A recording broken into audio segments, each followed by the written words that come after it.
Você pode ter sido convidado por alguém. Pode ser sua primeira vez aqui, ou talvez você já conheça cada detalhe deste lugar. Mas uma coisa é certa: essa noite foi preparada para você. Uma mensagem está prestes a ser liberada. Uma palavra que atravessa a rotina, que rompe o ruído do dia e toca onde só Deus alcança o coração.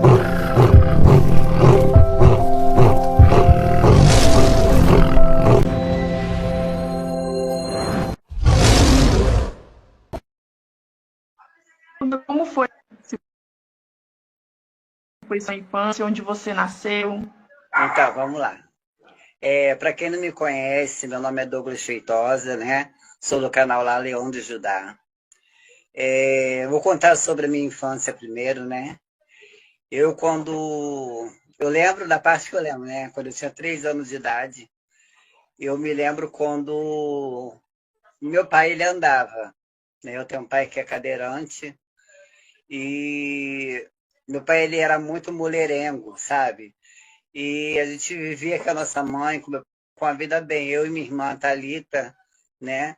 E veio acontecer fatos na vida da gente, né? Que o inimigo trouxe e meu pai tomou um tiro na garganta. Esse tiro na garganta que meu pai levou virou a vida da nossa família do avesso, né? Minha mãe teve isso, isso aí. Aí a minha mãe não teve como criar a gente, né? Pelo fato de ela ter que trabalhar, cuidar do meu pai e cuidar da gente, que a gente era muito pequenininho. Eu tinha 3 anos, a Thalita 4 anos de idade, e minha mãe teve que dar a gente para nossa avó. Ali começou uma tragédia de inferno, né? Que a gente passamos por escravidão familiar, né? A gente trabalhava para comer, a gente apanhava dia e noite, a gente era como se fosse um escravo da família, né? A gente sofria no silêncio, no calado, porque a gente não tinha como contar para minha mãe.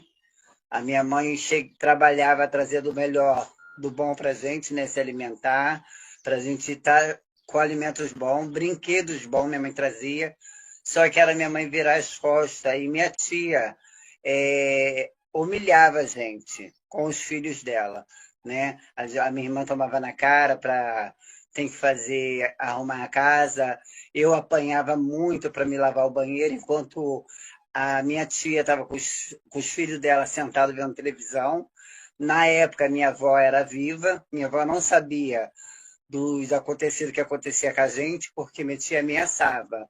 Se a gente contasse para alguém, eles iam espancar a gente. Então, a gente vivemos num mundo de amarguras, né, de sofrimento. A gente comia resto de comida, enquanto minha mãe trazia comida para a gente.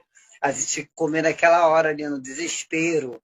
Aí, quando minha mãe virava as costas para ir embora, a gente tinha que pegar e entregar tudo, brinquedo, os doces, andava com as piores roupas, mas a minha mãe dava melhores roupas para a gente, né? Estudava no colégio público, né? A gente era feliz quando estava no colégio, mas quando a gente estava em casa, a gente não tivemos infância, né?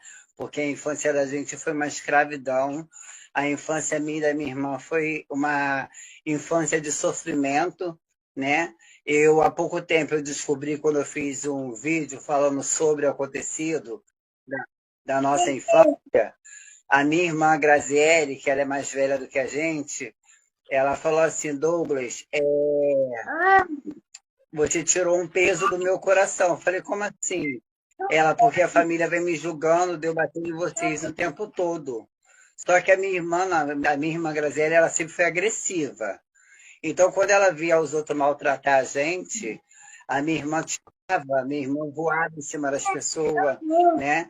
E assim, a minha mãe não sabia de nada. A minha mãe foi saber de tudo que aconteceu com a gente agora, depois de grande, entendeu?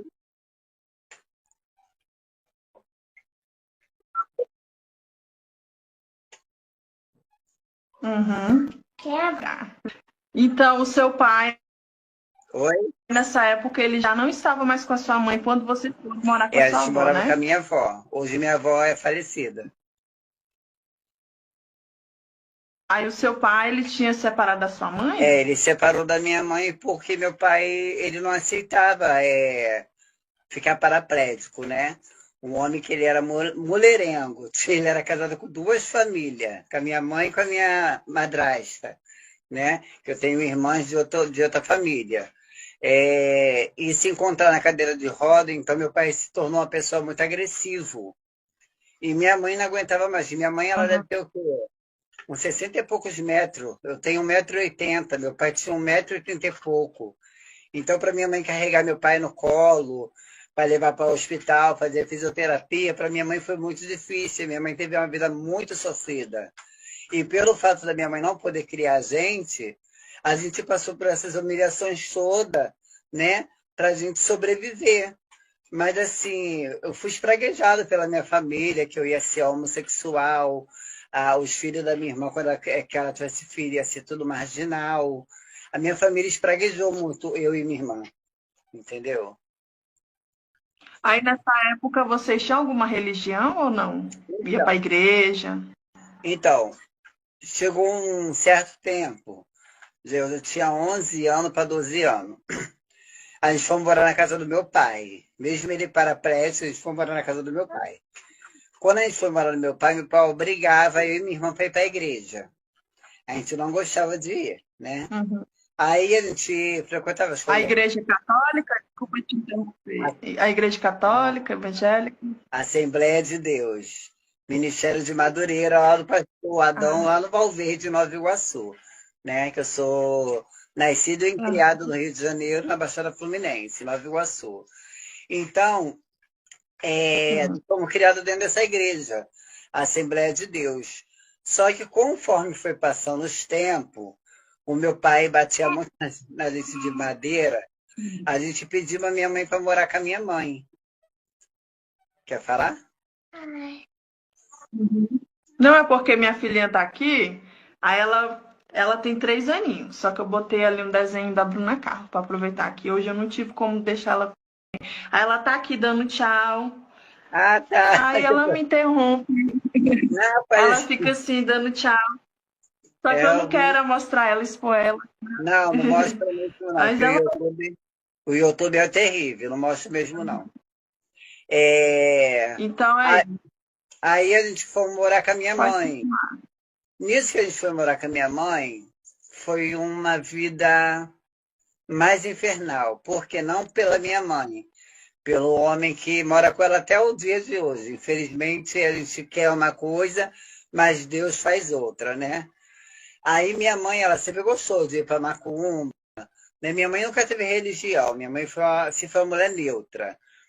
Então, a gente foi morar com a minha mãe, meu padrasto me humilhava muito, me batia muito, então eu fui crescendo com aquele ódio dele, né? Um ódio de vingança, um ódio de querer matar, eliminar ele mesmo, acabar com a vida dele. Só que esse meu jeito acabou me levando para outra vida, entendeu? Aonde eu fui me envolvendo com pessoas do mundo, aonde eu acabei virando transexual, né? E aonde eu entrei para macumba. Por que que eu entrei para macumba?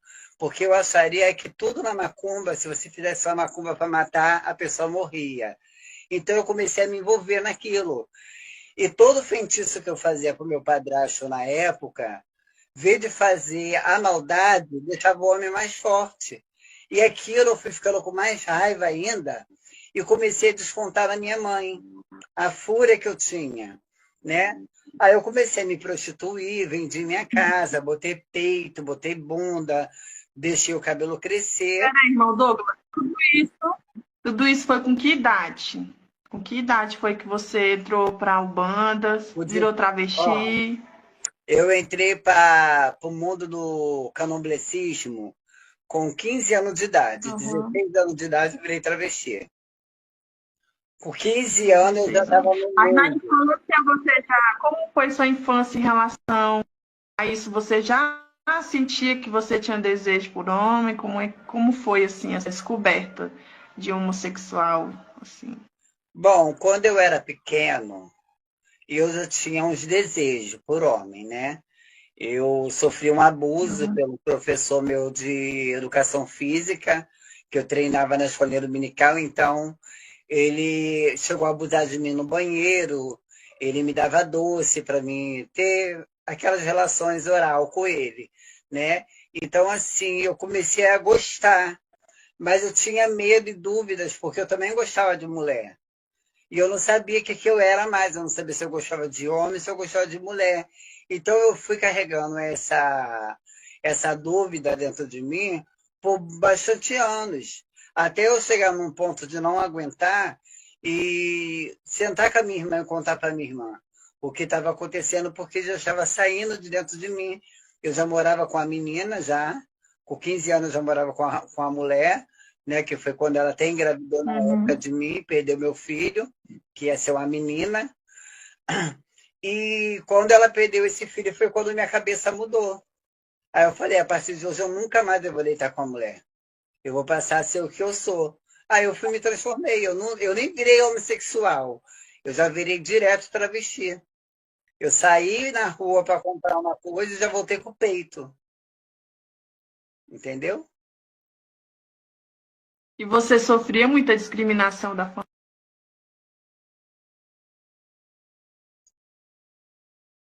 Olha, a minha família, a minha família nunca me aceitou na época. Eles assim, eles já me discriminavam desde quando eu era criança, né? Quando eu me revelei como travesti, foi um choque para o meu pai, né? Porque eu sou o único filho homem, caçula. Eu tô com 38 anos. E a minha família nunca quis que eu chegasse perto deles, porque eles achavam que eu era contaminoso. O que eu vivi era contaminoso. Você se imagina de você beber água e comer uma comida no. É, calma aí. Comer uma comida na casa da sua família e a sua família pegar o copo e o prato e jogar fora. Então, assim, eu sofri mais do que eu imaginava, né? Eu achava que eles tinham que me aceitar e nenhum deles me aceitará. A única pessoa que sofreu comigo na época foi a minha mãe, né? Que sofre até hoje, porque ela não me abandonou, mas ela não teve como me ajudar, né? Porque cada ajuda que minha mãe me ajudava, o meu padrasto arrebentava ela, deixava ela toda roxa. Então, assim, eu vim sofrendo muito na minha vida. Foi quando eu comecei a ter fúrias dentro de mim, ódios. Eu já não conseguia mais acreditar em ninguém, não conseguia confiar em ninguém, porque para mim todo mundo que se aproximava de mim queria ver o meu mal, entendeu? Por eu não ter amor familiar e amor de ninguém, eu fui buscar o amor na rua, que foi quando eu fui para a prostituição, entende?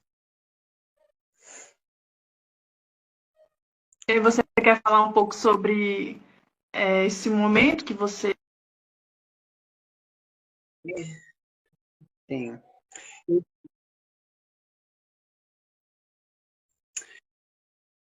Então, quando eu vou entrar no Candomblé, que vai misturar uma coisa com a outra, que é a mesma coisa, bem dizer, né?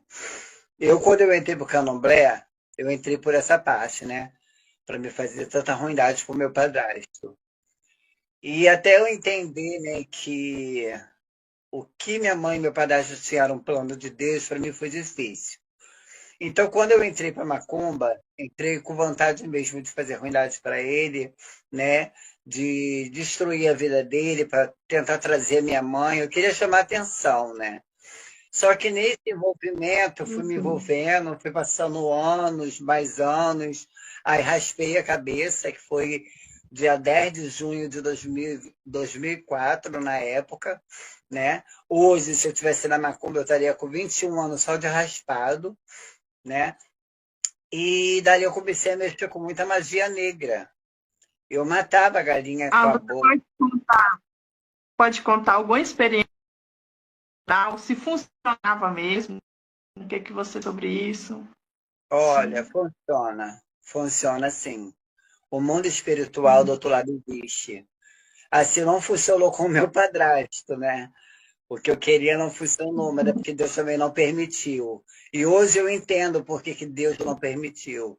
Mas funcionou porque já aconteceu o fato de eu fazer e eu ver a pessoa pagar. Muitos já me pagaram na hora da minha raiva, da minha fúria, de eu pegar e fazer bruxaria e ver as pessoas padecer com a ruindade que eu fazia. Você entende? Funciona assim. O mundo Uhum. espiritual ele é muito forte. É por isso que eu falo às vezes para as pessoas assim, gente, não fica falando nomes que você não conhece, porque são entidades que são boas, mas elas também são ruins. E a ruindade delas é a pior parte que tem sobre elas. E assim, quem não conhece acha que expulsar um demônio ou falar sobre o nome de uma entidade sem conhecer quem a entidade é fácil. Mas o difícil é quando essa entidade ela começa a rodear a vida da pessoa e começa a atacar as famílias. Porque a área que a entidade mais pega é quando ela vai diretamente no foco da área que te atinge. É onde que mais vai te machucar. Então é ali que ela vai pegar você para botar você fraco, é onde você vai recorrer à igreja. Não consegue, né? Ninguém para te ajudar. E é onde mandam você procurar um candomblé, uma umbanda, né? Que mexa com alguma coisa para expulsar esse espírito que dominou o seu corpo, que foi o que aconteceu comigo.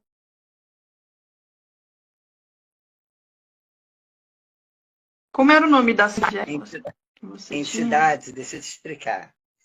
A entidade, na Ah, época, explica. que começou a frequentar o meu corpo se chamava Zé Malandro. É uma entidade que hoje as pessoas chamam ele como protetor de bandido, né? Que não é. Simplesmente é uma entidade boêmia que toma cerveja, fuma baseado, joga baralho, dominó. Então essa entidade começou a me cercar. E eu tinha muita perseguição na minha vida por polícia, bandido, se armava com a minha cara do nada. Então foi quando minha mãe me levou a primeira vez para saber o que estava acontecendo, e dali eu fui ficando. Quando eu fui ver, eu estava recebendo um tranca-rua, preto velho, herê. Oi?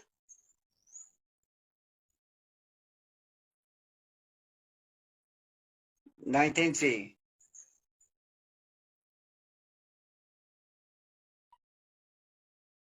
Eu, não, hoje não. Hoje não mais. Você, Eu recebia. sim, mas quando você outras, né, ao longo do que você vai frequentando.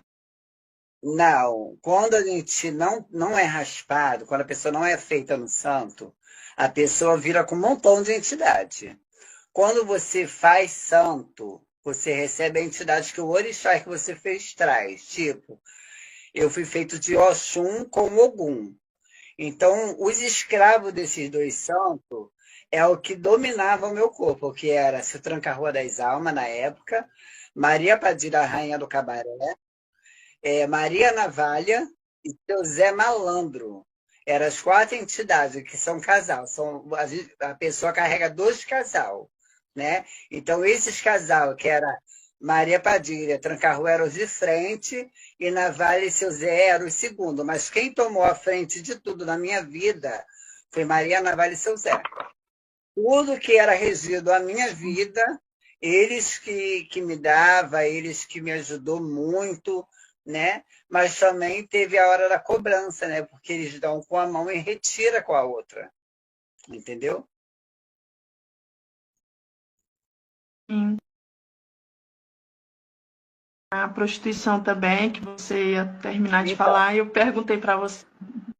e na prostituição, quando eu entrei com 16 anos, né? Assim que eu entrei para o espiritismo, porque eu precisava me alimentar, né? Meu padrasto me botou para fora de casa, porque eu era homossexual, ele não queria isso dentro da casa dele, minha mãe não poderia me ajudar.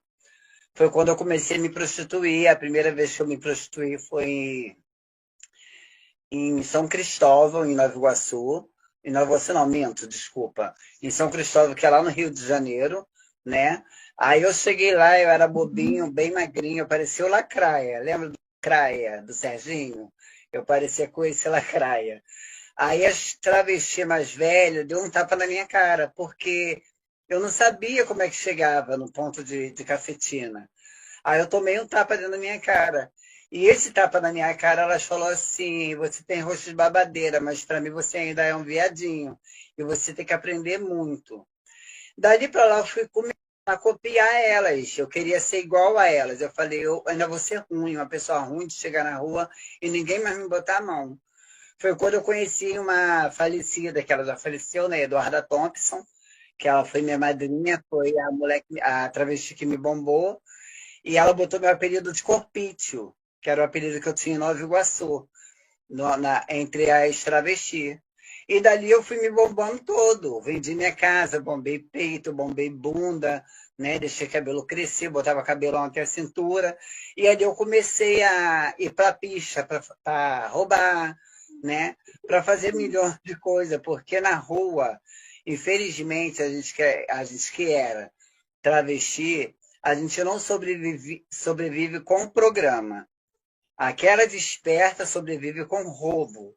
Tipo, roubando celular, levando carteira, entendeu? Tomando chave do carro para o cara ir lá e te dar dinheiro para você devolver a chave do carro dele. Então, assim, eu comecei a andar com as mafiosas. As travestis que era mais mal falada no Rio de Janeiro, eram as minhas amigas.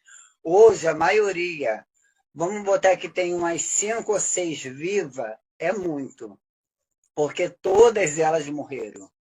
Todas elas morreram. Todas as travestis que passou na minha infância, adolescência, né? Na minha juventude, hoje em dia, nenhuma delas mais está viva para contar a história. Então, eu acho assim, que eu tive uma oportunidade muito grande, sabe, de poder estar aqui, né?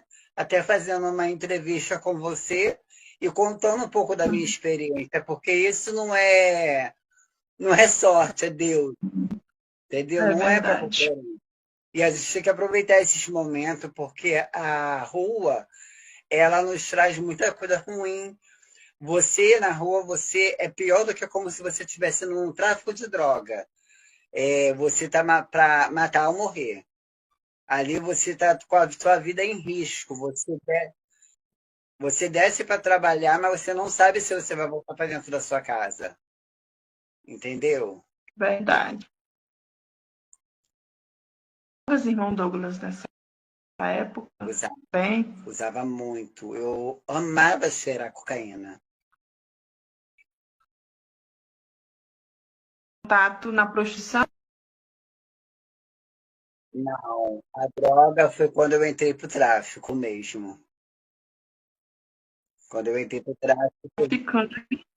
sim, já fui. Quando eu entrei pro tráfico com 16 anos de idade, foi quando eu conheci a cocaína. Aí eu usei bastante, muita quantidade, até os meus 27 anos de idade, né? E, e depois eu conheci a maconha, né? Comecei a fumar Tá maconha, conseguindo me ver? aquelas coisas todinhas, só que o que que acontece? A minha saúde começou a se prejudicar, porque conforme eu era do espiritismo, e no espiritismo não pode usar droga, né? Então começou a aparecer doenças no meu corpo. Eu peguei, foi 17 pneumonia, eu peguei 3 água na preula, eu tive uma tuberculose que fiquei pesando 33 quilos, entendeu? Eu dei um Meu AVC, Deus. eu tenho fotos minhas, quando eu estava com AVC, eu tenho fotos eu na cama, na cadeira de roda ruivando igual um cachorro, porque eu não conseguia comer, eu fiquei 15 dias ruivando, sem dormir e sem comer, eu parecia uma caveira em vida, entendeu? Então, assim, eu sofri muito, muito mesmo para mim chegar onde eu cheguei. E assim, é como eu falo, assim, eu tenho medo. Eu falo para a irmã que eu tenho medo de voltar para o mundo. Já me deu vontade? Já. Não vou mentir. Já me deu Dá, vontade de largar dá tudo, mesmo. porque assim, dentro do evangelho é muito difícil. As pessoas te olham muito com o olhar carnal, por eu ser preto, tatuado, aí as pessoas falam, acham assim, ah, não está liberto. A libertação é até a morte, né? A libertação ela não vem assim, ninguém é liberto. Nós todos tem a posse de errar e pecar. Só que as pessoas me olham muito com o olhar carnal. E eu fico olhando assim, se as pessoas me olham com o olhar carnal, eles podem pecar, por que que eu, quando eu peco, eu sou pior? Não. Tá, agora eu volto, Tá, só um minutinho. Agora eu tô voltando aqui, né? tá bom. Tem filha. Vem. Ela é assim, mãe.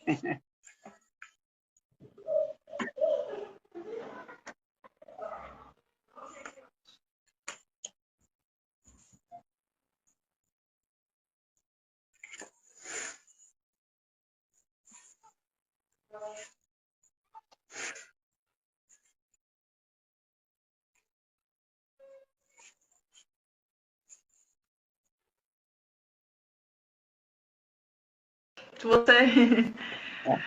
Filho, cachorro. Mas em nome de Jesus, eu vou ser um. Aí, aonde, aonde a gente parou, nem lembro mais. Aí eu sei que eu acabei me prostituindo, né? Eu fui para Sim. BH, uma vez eu fui para BH, a cafetina me chamou para me ir, mostrou uma casa muito linda mesmo. E quando eu cheguei lá, Uhum. ela falou assim, o Satanás chegou. Eu falei, aí eu me arrepiei, né? Eu falei, que é isso, gente? Meu Deus. Por que ela tá recebendo a gente assim? O nome dela se chama Chesca, lá de BH. Ela mexia com magia negra. Aí nisso a gente fica trancado dentro da casa dele, tinha muito cartaz na parede. Só que as letras era de trás para frente. Aí quando ela saiu, eu comecei a ler. Ela estava falando para Satanás que Deus ele era escravo de Satanás. Eu falei, gente, o que é isso? Aí eu falei, eu quero ir embora daqui. Só que ela trancava a porta. Ela não deixava a gente sair. Eu fui, liguei para minha mãe, falei para minha mãe que tinha sido sequestrado por ela. Aí minha mãe ficou desesperada, minha família querendo ir para BH. Eu falei, não, não vem, mãe, porque ela tinha os capangas dela. Então, assim, eu estava na mão de pessoas perigosas, né? Quando eu conheci um rapaz que eu fiz programa com ele pelo aplicativo de programa, ele pegou, me deu o dinheiro, esperou ela sair, invadimos a casa dela, pegamos minha roupa e eu fugi.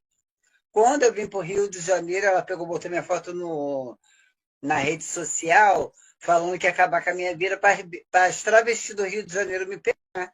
Eu peguei, liguei para ele e falei que se ela não tirasse a postagem que ela fez, que eu ia na delegacia, porque ela tinha mantido a gente em cativeiro privado, mentiu que a gente ia lá para trabalhar, e era a escravidão que ela estava fazendo com a gente. Né? E tinha um quarto lá que ela fazia rituais satânicos, onde ela matava até pessoas mesmo, para o demônio que tinha dentro daquele quarto lá, que ela nunca abria. Eu nunca vi na minha vida um cachorro que não late e não balança o rabo. Os cachorros dela eram assim, eles andavam, mas não balançavam o rabo e não latia. Aí eu fiquei olhando e falei, gente, esse cachorro dele tá tudo com o demônio, porque não é normal um cachorro não balançar o rabo, né? Todo cachorro balança o rabo, brinca, né? E eu fui estranhando. Aqui, eu trouxe aqui, eu estava até separando aqui, para a irmã ver umas fotos minhas, e o pessoal também vê depois no teu canal.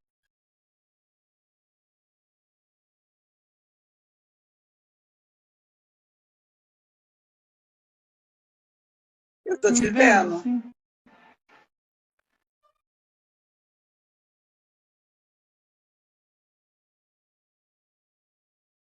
Ah, eu tô te vendo. Tô vendo. Ó, essa daqui era quando eu era pai de santo. Aqui eu tinha acabado de tomar a obrigação de 14 anos.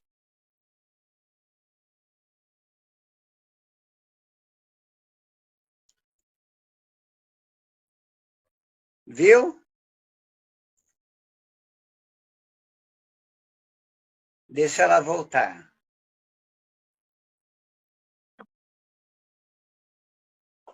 Deve ser o Wi-Fi, tá perto de você ou tá longe?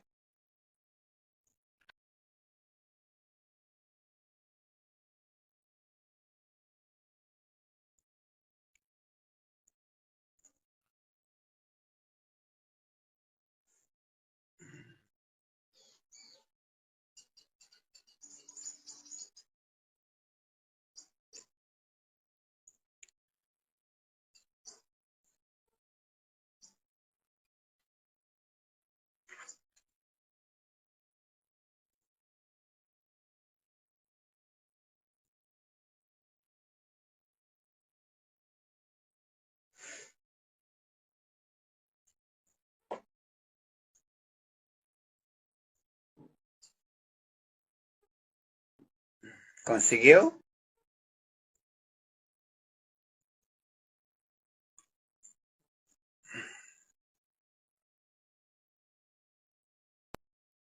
Conseguiu?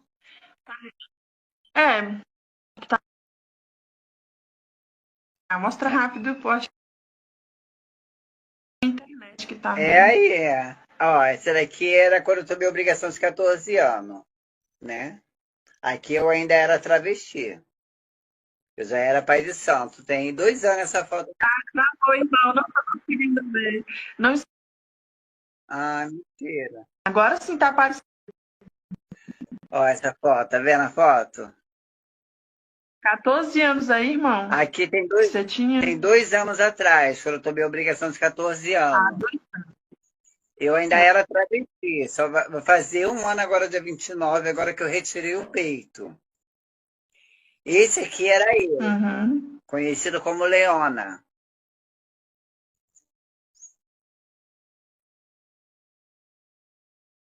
Escolheu esse nome? Ou alguma Isso daqui entidade era que. eu, foi ano passado. A E, Leona. Você era isso, era Leona, seu Leona, nome, mas meu né? nome. Aí eu tô perguntando, foi você que escolheu esse nome ou foi alguém que lhe deu? Como foi essa ideia desse Não, nome, eu que assim? escolhi, porque a Leona. Leona, para mim, na época, eu via pela Leona da Cobra de Gato, que ela era abusada, atrevida. Então eu falei, vou ser igual a ela. Isso daqui era eu quando eu trabalhava na pista. Eu só trabalhava assim, ó. Nossa, irmão Douglas. Jesus lhe resgatou mesmo, hein? Sim. Das mãos de Ó, Satanás. esse daqui, agora você vai se espantar um pouco. Isso daqui era eu incorporado com Maria Navalha.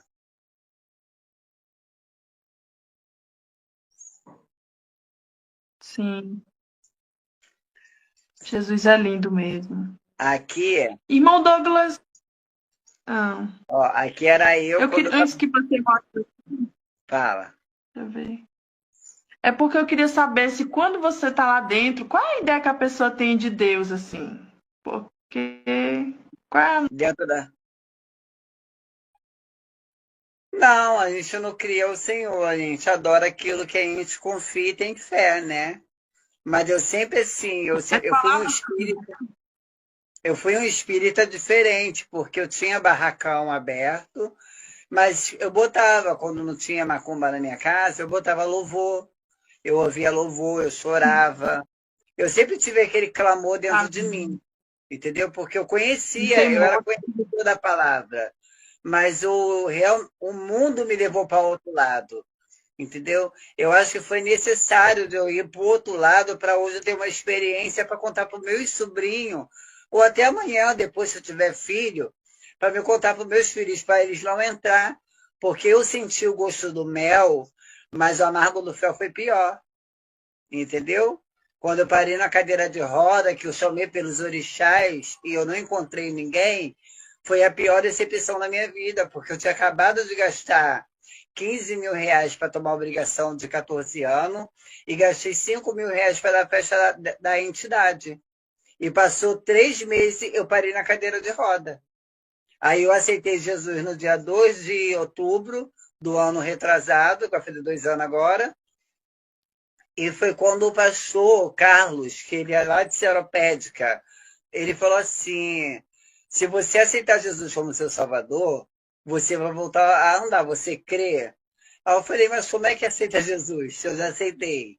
Ele falou assim, não, Douglas, você não aceitou. Tem que vir no seu coração. Eu falei, mas gente, como é que vai vir no meu coração? Eu já aceitei. Ele falou assim, não. Aí foi quando eu caí de joelho no chão, eu falei assim, eu não aguento mais, me socorre, eu quero esse Deus. Aí foi quando ele falou assim, levanta e anda. Eu falei, como é que eu vou andar, moço? Pelo amor de Deus. Aí ele me agarrou por aqui assim Glória a Deus. e me puxou. Quando ele me puxou, todos os ossos do meu corpo estalou. E eu saí andando como se fosse uma Glória criança a de Deus. meses.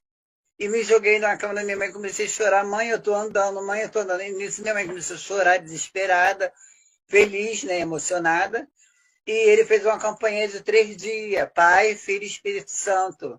E ele falou assim, você vai voltar a andar, você vai tirar isso do seu corpo, você vai viajar, você vai passar por muita tempestade. E Deus, no final, vai te honrar e você vai ser um grande homem de Deus. E a promessa ainda, ela está se cumprindo, né? Ela está se cumprindo. Glória a Deus. E eu creio em Deus que vai se cumprir mais, porque eu não quero mais voltar para o mundo. Eu tenho sede de aprender Em nome o de Jesus. Evangelho. Tá?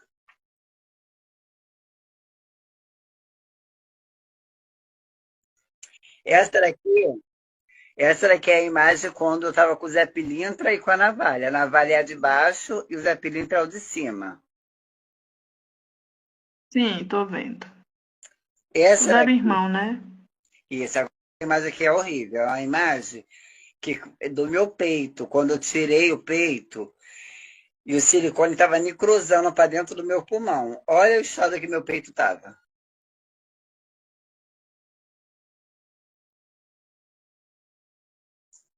Dá para ver direitinho?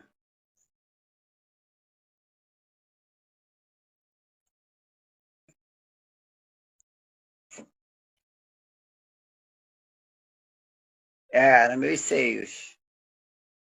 Esses negócio branco aqui era Sim. todo silicone agarrado na carne. Nossa, irmão. Aqui foi após cirurgia. Aí eu e minha mãe. Sim, que bênção. Eu fui operado em São Paulo, lá em Taubaté. E aqui foi o encontro meu e do meu pai, pela primeira vez depois de muitos anos. Foi um encontro assim muito emocionante. Tá até no meu canal do YouTube. Foi uma coisa assim que nem eu esperava e nem ele, porque eu nunca imaginei de voltar a ser homem de novo, né? Para mim eu ia morrer sendo travesti, mas Deus, ele faz acontecer. Essa aqui é minha família. Ah, sua mãe. Minha mãe, minha irmã, meu pai de cadeira de roda, eu do lado e meus sobrinhos. Ah, Sim. que lindo, irmão. E quando você se converteu, a sua maior experiência com Jesus foi nesse momento da cadeira de que você estava, que o pastor. Olha, eu ouvi uma voz quando eu fui operar. Uma voz falando que não era para morte, mas sim era para vida. Aí eu peguei, olhei para minha mãe, a minha mãe sentada me olhando, aí mandaram eu tirar a roupa, eu botei o jaleco. Aí quando eu olhei para minha mãe, vi aquele louvor assim: quem começou a boa obra é fiel para terminar. E nisso eu comecei a chorar. Aí eu falei assim, mãe, nunca se esqueça de mim, que eu te amo muito. E fui para a sala de cirurgia. A minha cirurgia começou, era às 7 horas da manhã. A minha cirurgia acabou, já era 3h30 da tarde. E quando a cirurgia acabou... Oi? Sim, eu posso sim. Quando eu tive a experiência com Deus, foi quando eu Ah, fui operar, né? A minha mãe estava sentada, sim. eu olhei para minha mãe e falei assim, mãe, nunca esqueça que eu te amo, né? E olhei para ela e eu sabia que eu não ia voltar. Dentro de mim, eu sabia que eu ia morrer. Eu não ia voltar mais pro braço da minha mãe. E olha, assim, o rosto dela, eu chorei e veio um louvor assim. Quem começou a boa obra é fiel para terminar. Quando eu ouvi esse louvor, eu descansei a minha alma. Eu não fiquei mais com medo de operar. Eu só lembro quando botaram uns negócios colados nas minhas costas, e dali eu não lembro mais de nada. Eu fui operar 7 horas da manhã, saí da sala de cirurgia, já era 3h30 da tarde. Aí quando me acordaram, que eu fui para a sala, aí falaram assim, Douglas, você já está pronto. Aí eu abri o olho. Quando eu abri o olho, assim, que eu olhei para baixo, aí eu botei a mão no meu peito. Aí quando eles saíram da sala, Eita, eu não poderia levantar, né? Porque acabou de operar, você não pode levantar. Eu peguei devagarzinho, fui é. até o banheiro, eu olhei para o espelho e ali eu comecei a chorar, porque eu falei assim, aonde você estava, cara? Esses anos todos. Eu, assim, é, como se eu tivesse se perdido de mim e depois de tantos anos eu ter me reencontrado, sabe? Foi uma sensação muito diferente, estranha, uma coisa que eu nunca tinha sentido na minha vida. E toda hora ele me olhava, ficava me olhando e me alisando. E eu falei assim, hoje dá para ver tudo, o meu corpo todo. Eu não poderia ver que o peito era tão grande. E o outro encontro que eu tive foi quando eu fui em Brasília. E eu subi no monte sozinho. Quando eu subi no monte, eu senti um calafrio dentro de mim. E Deus falando que ele faria tudo de renovo na minha vida. E dali eu comecei a chorar. Chorar e pedindo Deus perdão por tudo que eu fiz com a minha mãe. Que eu humilhei muito a minha mãe, sabe? Muito mesmo. Eu achava que os erros da minha vida, a minha mãe tinha culpa. E, e ela Ai, nunca teve, sim, irmão Douglas. Que ela nunca lindo. teve culpa dos meus erros. E eu queria culpar alguém, sabe? E ela não era culpada. E hoje eu e Na minha mãe verdade, somos. ela foi vítima, né? Oi? Na verdade, a sua mãe, ela foi tão vítima quanto você, Sim, né, irmão? sim.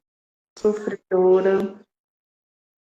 É verdade. E aí Ela vai você vê esse momento. Aí qual congregação o irmão frequenta hoje, assim, Eu sou da Assembleia de Deus Ministério de Madureira. no Rio de Janeiro? Aqui no Brisamar. Que lindo. Pastor José Irmão Carlos Douglas, de Madureira. o que você tem a dizer também sobre as pessoas, né, que estão entrando agora para esse universo? Quais malefícios que tem também para botar um silicone? O que que você tem a dizer? Tomar hormônio, que eu não sei muito, né? Assim, mas Olha, qual o malefício, conselho? eu nunca cheguei a tomar hormônio, sabe? Eu fui direto pro silicone. E o silicone que eu botei era silicone industrial, né?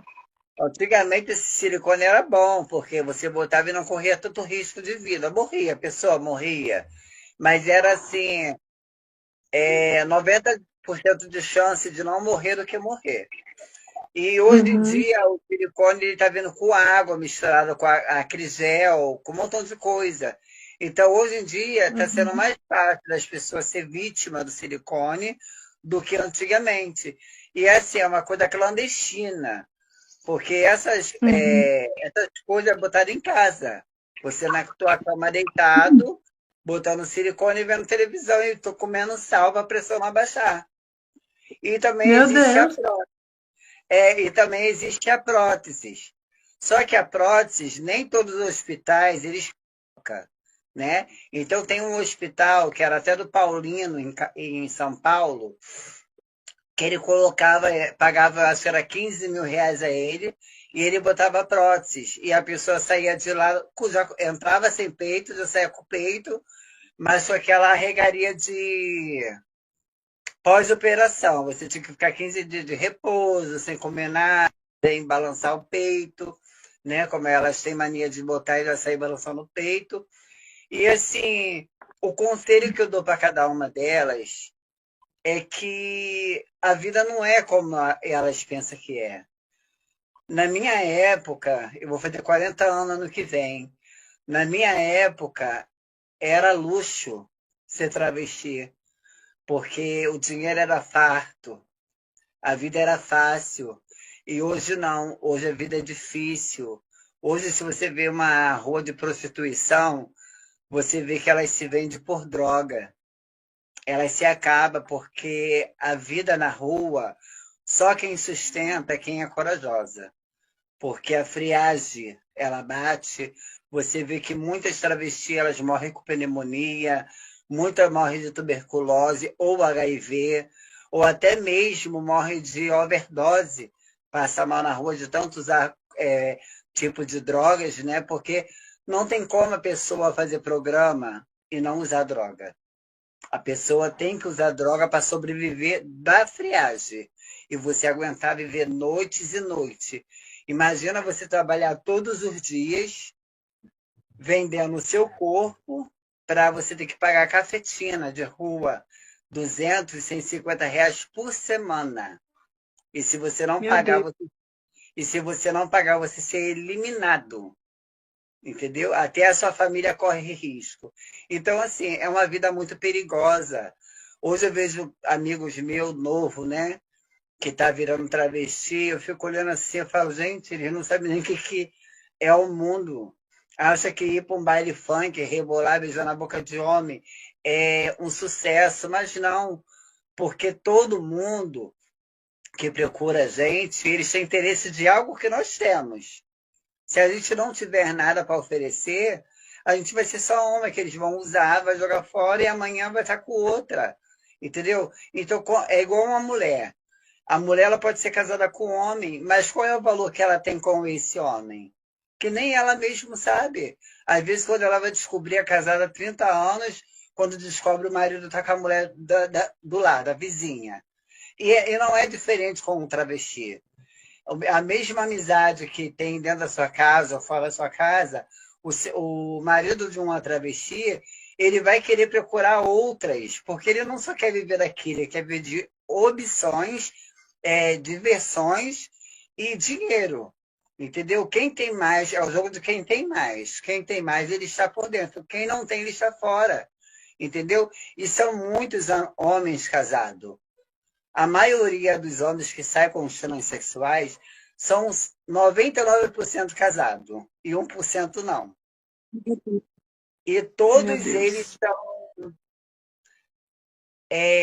mais passivos do que ativos. Eu acho que você entende essa linguagem? Então, eles são mais passivos na cama do que ativo com a gente. A gente, né? Eu falo, vamos você falar a gente porque é difícil falar outra coisa. A gente, como travesti, a gente passa a ser marido deles na cama e ele nossa mulher. Então, assim, quando eles chegam em casa, eles querem dar uma de broncão, o melhor paizão, o macho da família, mas não. São mais de menina na cama para travesti e dentro de casa eles são macho para a mulher deles.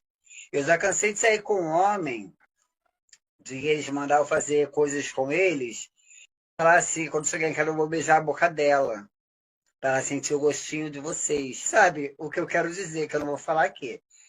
E eu olhasse e falar, que nojo, cara. Ele fala assim, não, que nojo nada, elas têm que provar também. Eu já saí com casais, a mulher e o homem, junto. O marido querer ver a mulher ter relação com a gente. Então, assim, é uma coisa muito bizarra, uma coisa muito meio satânica, sabe? É como a irmã... Tem pessoa que é doente, né? Isso daí é uma doença sexual. Isso mesmo. Que hoje eles usam como vestígio. Vestígio, né? A pessoa mijar em cima, fazer um montão de nojeira que eles gostam, eles pagam caro para isso. Não é um dinheirinho pouco. Entendeu? Que nem a irmã falou para mim assim, o que eu boto lá na capinha? Mulher trans? Eu falei, não. Travesti. Por quê? Travesti. Não existia esse negócio de nascer num corpo errado. Depois daquela novela Força do Querer, Uhum. que tinha aquela menina que ela não sabia se Uhum. ela era homem ou mulher, que ela achava estranho o corpo dela. Uhum. Depois dessa novela, inventaram Uhum. que a gente nasceu no corpo errado. Não. Deus não faz nada errado. Ele faz o homem e a mulher. Nós que fazemos a escolha da nossa vida. Porque Deus mesmo fala, cada um faça aquilo que quer. Tem direito de escolhas. Então, o nosso sofrimento, ele vem pelas nossas escolhas. Hoje, com a idade que eu tenho, eu vejo que o pior culpado de tudo na minha vida foi eu. Porque eu poderia trilhar outro caminho, seguir outra história. Mas eu também poderia trilhar esse outro caminho e não estar vivo hoje para contar a história. Você entende? E eu não tenho um testemunho para contar. Então, se Deus permitiu que eu fosse e acontecesse isso, tudo que aconteceu na minha vida, eu só falo uma coisa para Deus. Obrigada. Obrigada de passar por isso tudo, porque eu tive experiência na vida. Experiência essa que muitos tentaram chegar e não conseguiram. E poucos aqueles que conseguiram não estão sabendo aproveitar o que Deus tem pra gente, você sabe? É difícil, mas assim, é gostoso a presença do Senhor. E eu tenho mais algumas perguntinhas para a gente poder finalizar. Me Pode. conta agora, quais dificuldades você tem, né, de ser crente assim? Quais as guerras? E se o desejo é verdade mesmo que a pessoa depois que se converte acaba os desejos, continua tendo, você tem que lidar? Deus realmente ele restaura? Qual a sua opinião, irmão? Olha, eu vou te falar uma realidade. Eu gosto de jogar com a verdade, Sim. não com a mentira. Às vezes me bate um desejo, sim. Quando eu olho para algum Sim. homem, ainda mais um homem do estilo que eu gostava. Me bate o desejo, eu não vou mentir. Só que eu luto contra isso. Eu tenho um ano e 5 meses que eu não tenho relações nenhuma, nem com homem, nem com mulher, nem com a mão, nem com nada. Graças a Deus. Eu até comentei com uma amiga minha, eu falei para ela, eu acho que quem está me alimentando é o Espírito Santo, porque se não fosse, eu era viciada em sexo, né? Eu praticava todos os dias. Então, uma pessoa que viveu há anos com isso, sair de uma hora para outra, é difícil. E caminhar com Deus é difícil. Por que é difícil? Porque só que aqueles que têm chamado são perseguidos, né? Como eu sou perseguido até hoje. Eu falo para a irmã que o levante da minha vida, hoje como evangélico, é muito mais. As perseguições, ela triplicou, porque eu não tinha tanta perseguição quando eu era na macumba, como eu tenho hoje, de pessoas às vezes me enfrentar, me chamar para briga, e eu tenho que chorar no cantinho e correr como um frouxo. Entendeu? Você se dá umas vezes de maluco para sobreviver. E aí é a parte onde mais me dói, porque eu era pessoa brigona, eu era pessoa que nunca levei desaforo para casa. E hoje eu tenho que abaixar a cabeça. E hoje as perseguições que eu sofro mais na minha vida não é do ímpio, é dos evangélicos. Tudo para me jogar para fora. E é uma coisa que eu supero, choro, grito com Deus. Às vezes eu ligo o som bem alto aqui, dou um grito bem alto. O que você quer comigo? Me mata logo. Eu fico assim porque às vezes nem eu aguento tanta opressão que acontece na minha vida. É pessoas se aproveitando do meu passado para me atingir, é pessoas aproveitando da minha amizade para me machucar. Aí eu falo para Deus, meu Deus, o porquê que tanto sofrimento eu passo? Aí eu escutei a história de Josué, né? Que Deus permitiu tanta coisa, retirou tudo dele, deixou ele no vale da sombra de tudo, né? E depois lá na frente Deus exaltou ele. Aí eu falo, será que sou o Josué? Porque eu passo por tanta coisa, sou o Josué e um pouquinho do Pedro, né? Porque o Pedro era abusado. Então eu fico pensando assim, eu tenho um pouquinho de história de cada um das pessoas que passou na Bíblia, né? Eu estou um pouquinho de Uhum. todos eles. E hoje, assim, o que eu vejo da minha história, que cada sofrimento que vem me abatendo, né? Ele vem me fortalecendo. Às vezes eu caio, né? Cair que eu falo assim, caio querendo abandonar tudo, mas eu não abandono. Eu choro dentro de casa, boto meus louvores, converso com Deus no particular e daqui a pouco eu me renovo. Daqui a pouco eu caio de novo. Eu fico Desse nesse jeito. sobe e desce. Aí, às vezes, eu vou para Todo um monte sozinho. Eu gosto de ir sozinho para conversar com Deus. Eu não gosto de estar. Ah, você só vai ter. Aonde está um, dois, três, no meu nome eu estarei. Sim, aonde está um, dois, três, ele vai estar sim. Mas também Deus quer nossas atitudes. Ao invés de nós subir um monte sozinho e gritar por socorro lá dentro, lá no alto, sozinho, onde ninguém te escuta, só o vento e o Espírito Santo, ele te ouve melhor do que você está acompanhado. Então eu tive essa experiência e eu gosto muito de ir ao monte sozinho. Às vezes eu levanto 5h30 da manhã aqui em casa, subo a trilha todinha, fico lá em cima, olhando para o mar, eu olho para as vistas mais lindas que eu posso ver, e ali Deus vai conversando comigo, entendeu? E as respostas que eu quero, Deus me dá. Só que às vezes a nossa língua, ela é o nosso veneno. Às vezes a gente Paulo. acaba contando para as pessoas aquilo que a gente não devemos contar. É onde, quando a promessa está querendo se cumprir, ela chega próximo de você, ela se afasta de novo. Porque é só você e Deus, a sua intimidade. E você acaba contando seus projetos. Então Deus vai lá e tira de você de novo, para você sofrer mais um pouco, até você aprender a fazer o quê? Se silenciar. Entendeu? Verdade. Irmão Douglas, o que você diria, vai dizer para o Senhor Jesus quando você vê ele? O que eu vou falar para Jesus? Quando você vê ele assim, ai, Senhor. Eu só vou agradecer, vou pedir ele obrigada por tudo, por todas as coisas que eu passei e pedir perdão por tudo que eu fiz. Porque errar a gente erra, não tem como a gente não errar. Somos ser humano, a gente vai falhar. Mas Deus, ele nos perdoa, sabe? Ele não perdoa muito o nosso pecado, né? Mas ele perdoa o que a gente faz. Mas quando é de Né? coração honesto. A gente tem que ser honesto de coração, porque falar de boca para fora é fácil. O coração da gente tem que chorar, clamar, para que depois que Deus ouve pela nossa voz, né? E qual versículo, você já falou de Josué, mas qual versículo te toca mais, que você teve contato, assim, que você lembra, que te tocou, assim, qual foi, assim, da Bíblia? O versículo É, é Ezequiel 6:10, Vale dos Ossos Secos. nossa, que lindo.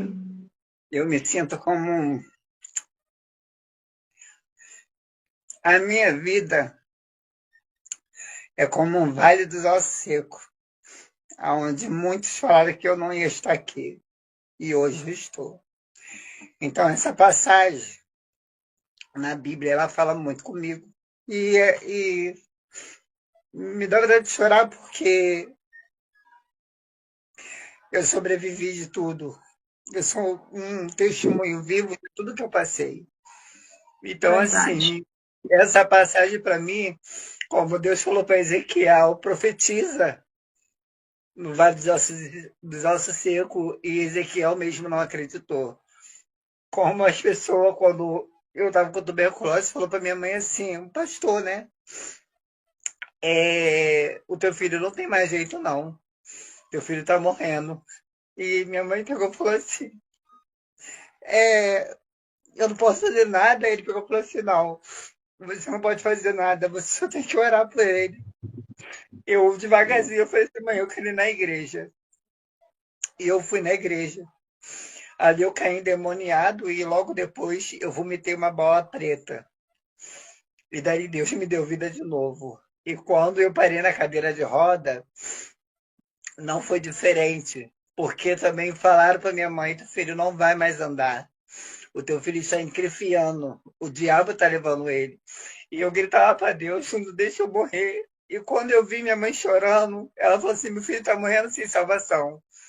Eu falei assim, mãe, deixa. Se for de morrer, eu vou morrer. Mas eu creio em Deus que eu não vou ficar nessa, não. Aí Em foi quando nome de apareceu Jesus. esse pastor, quando apareceu esse pastor Carlos e falou para minha mãe, ele não vai morrer. Isso é só uma experiência que Deus está tratando do seu filho. Seu filho não vai viver mais no mundo que ele vivia. Então, essa passagem do Vale do Ossos Seco, para mim, é muito importante. Como Jeremias 1,5, né? Desde o ventre da sua mãe, eu te escolhi. Então, eu sou Verdade. escolhido no ventre da minha mãe. Se Deus permitiu, às vezes, acontecer, porque era necessário para salvar a minha família. E hoje eu dou glória a Deus pela minha vida, pela vida da minha família, de eu ser esse homem que eu hoje eu posso falar, sou um homem, um servo de Deus. Verdade. Irmão Douglas, você pretende casar, servir só ao Senhor, ter uma Não, família? pretendo casar, que é o meu sonho. Casar, ter Ah, meus que filhos, lindo. deixar a minha casa para meus filhos. Que nada Ai, que eu que lindo. tenho, eu conquistei para mim. Eu conquistei já projetando o que eu ainda não tenho, mas Deus vai fazer para minha vida, um casamento, meus filhos. Irmão Douglas, e como as pessoas podem te achar nas redes sociais? Quais você tem? Olha, no Facebook é DG Feitosa, né? Tá, eu tô até com o microfone cantando, que tava cantando na igreja, e atrás tem, acho que é um leão que tem atrás. E no YouTube é Leão de Judá DG Feitosa. Só tem essas duas redes sociais, não tem Instagram, não tem Tinder, nada disso não. Só tem isso aqui mesmo, Facebook e YouTube. Irmão, muito obrigada, mas antes eu quero te falar uma coisa. Olha, Pode. eu vi o seu canal e eu achei lindo porque você tem uma coisa assim especial, que o Espírito Santo ele vai trabalhar, sabe? Você falando aí da dificuldade que é servir o Senhor, eu me lembro de Paulo quando ele falou, pediu para o Senhor 3 vezes, né? Ai, tira isso de mim. E aí ele disse, Paulo, a minha graça se aperfeiçoa na tua fraqueza. Entendeu? E o Espírito Santo, eu vejo ele nitidamente na sua vida. E não é fácil, irmão. Até a gente ver um dia o Senhor, nós parte desse mundo, a gente vai lutar todos os dias, né? Contra os desejos, contra as nossas próprias. Minha filha chegou. Contra as nossas próprias. Ela apareceu. Contra nós mesmos, contra a nossa carne, porque o espírito, nosso espírito quer servir ao Senhor, mas a nossa carne, né? Ela quer cada dia mais ir para o mundo. E você tem uma história muito linda. Olha só, irmão, quantas vidas você pode salvar contando o seu testemunho, certo? Verdade. Então, Deus vai te usar muito. Por mais que você se sinta fraco, por mais que às vezes você queira desistir, mas como você mesmo disse, né? O Senhor, ele faz você voltar no passado e ver assim quantas coisas você já passou e ele quer te usar muito, muito mesmo. Vai te Verdade. usar em vários lugares. Aí eu fico até imaginando você. Você tá nas minhas orações, tá? Antes mesmo de eu poder te mandar uma mensagem, marcar, eu sei, irmão, que Deus vai te usar no Rio de Janeiro. Que o Rio de Janeiro vai ser um dos estados que mais vai ser ouvido falar do nome do Senhor. E eu fico assim, e sonhando com o nome do Senhor ser evangelizado. E vai vir de você também. Amém. Tá, irmão? Obrigada, irmão, por essa oportunidade de nós aqui adorarmos o Senhor. Amém, amém. Obrigado a você também. Obrigado a todos os seus seguidores. Você é uma bênção de Deus. Muito obrigado pela essa oportunidade de eu poder me expressar a minha vida, né? É como a irmã mesmo falou comigo assim, Douglas, vamos falar de você, porque as pessoas precisam ouvir a sua história. E a gente temos que viver disso, de testemunho. E É assim, verdade. eu agradeço muito a você de fazer esse convite. Eu fiquei ainda com medo, sabe? Falei, eu não vou entrar em convite de ninguém, não. Só que aí o meu coração falou assim, entra, vai lá. Aí eu peguei e falei assim, aí eu vou lá nesse coisa. Tanto que o inimigo tentou, mas a gente não conseguir. Vai ser o mais que vitorioso que a gente chegamos aqui e concluímos essa live maravilhosa. É, irmão, e você tem um testemunho tão tremendo, irmão, que infelizmente as igrejas elas têm preconceito, né, de aceitar, mas o mundo tá aí. A gente tem que ir para as pessoas, evangelizar. E eu também eu fico com vergonha porque é minha primeira live, mas a gente tem que ter um espírito de ousadia Isso. entendeu? Mas essa não vai Deus ser, vai te usar. essa não vai ser a primeira live, não. Essa vai ser uma das primeiras, que tu vai fazer muito mais. Eita, Tu tem, você tem potencial para crescimento. O seu canal tem que ser um canal de podcast. Podcast de entrevista. Você entrevistar as pessoas, sabe? Que Deus vai profecia. te usar muito. Olha, eu sou apaixonada, assim, por ouvir histórias. Às vezes eu chego numa pessoa, pergunto, ai, qual a tua experiência de aprender, ouvir do menor ao maior, de uma criança ao idoso, então eu fico apaixonada. E foi tão lindo ouvir esse testemunho aqui. Eu nem mandei mensagem perguntando, porque eu queria ver ouvir a primeira vez, né? Sentir a sensação da sua história, sentir o que você sentiu. E eu vejo assim o quanto é urgente a gente também acolher os irmãos que passam por isso, né? A gente ter esse acolhimento. É meu sonho, irmão, a gente poder assim dar amor para as pessoas que passam por isso, porque às vezes quando a pessoa ela se assume, a família, assim, igual você falou, ela ignora você. E nós, como igreja, nós temos que apoiar, assim, não o pecado, né? Mas o irmão, a gente tem que ajudar, tem que acolher. Se nós tivéssemos acolhimento para essas pessoas, elas não precisariam se prostituir, entendeu? Entender que eles são nossos irmãos também. E eu amo, para mim não importa de onde a pessoa veio, o importante é do momento que ela aceitou Jesus, ou até mesmo antes, eu já amo aquela alma, entendeu? Não importa, assim, eu não vejo distinção de quem foi ladrão e assim por diante. Tá, Tá? pegar. Então, tchau, meu irmão, a paz do Senhor. Fique com Tchau, Deus. fica com Deus. Que Deus Tchau. te abençoe sempre, amém? Tchau. Amém. Obrigada, viu, irmão Douglas? Agora você sai aí que eu vou sair, que eu não sei. Eu vou sair Vou aqui, aprender. eu saio primeiro e depois você encerra a live. Tchau. Tá bom, tchau. Eita, Marina.